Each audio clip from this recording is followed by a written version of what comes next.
Hi, welcome back to my channel. In today's video, we're going to talk about the fear that many encounter when we first trade, our first trades in the stock market. By the end of this video, you'll learn how to plan ahead to mitigate that fear. It's easy to understand why many are afraid to trade in the stock market. And the reason is all the horror stories of said mentors or gurus who put out a newsletter with tips on what to follow, and these tips end up costing traders their whole trading account or more. Many don't know where to start, what to do, who to trust, but the truth is, once you have a good, solid, basic understanding of what you're doing, you set up a good plan and strategy. All you have to do is stick to it. Stop being distracted by this person saying this, that person saying that. Just stick to your plan and trust it. Now, will your plan work 100% of the time? No, but no one trader's strategy works all the time. The important thing is to stick to your plan and to be consistent. You see, consistency is where you win. And as long as you win more than you lose, you're okay. But do not change your strategy just because your plan didn't work one or two times.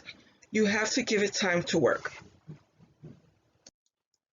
Do you need to start trading?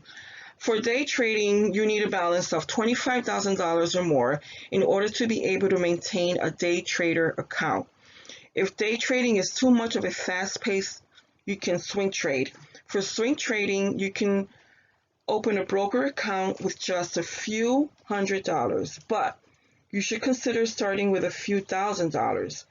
When you start with a small account, it's too easy to deplete your account quickly. You'll also need to sign up for a broker account. The broker fills your entries and acts as a middleman between your orders and the market. The broker fills your entries, and you want a broker with low fees and commissions, but luckily recently most brokers have stopped charging commissions. Your broker should be able to fill your orders in a timely manner. Your broker should have a trading platform. This should allow you to analyze and place orders. A platform should have a demo account so that you can practice entering and exiting trades. Practice different strategies to see how they react compared to trading uncovered calls and puts.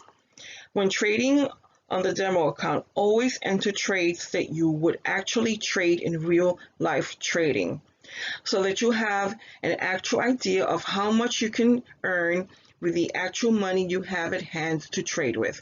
In other words, if when trading real money you are not going to trade $5,000 at a time, it doesn't make sense to do so in a demo account. When entering trades as a beginner, you can enter market orders or limit orders. As a beginner, I advise you stick to limit orders because you'll get filled at the best price. The problem with market orders is that you'll be guaranteed a fill, but not at the best price. As a beginner, entering a trade, always start small. You want to see where the trade is going. Once you see where the trade is going, then you can build up the trade and add to it. So therefore, you lower your risk by building up your position gradually. Also, ignore all of the noise you have about or that you hear about stock tips from forums, ads, or so-called gurus. Remember to keep good records on your investments. This will always come in handy at tax time. Now, a few tips to remember is the trend is always your friend. So always trade with the direction of the stock for a successful trade. If your trade is losing, then always exit the trade. If you have a winning trade, sell half of it just in case the market reverses. Now you can't lose. Always have enough money so when you see a good trade, you're able to get in and trade. Or the opposite, if you're in a bad trade, you can get out of it. Okay, so don't forget to comment, like, and share, subscribe, and let everyone know what we're doing here at LR Options. Thank you for visiting. Bye-bye.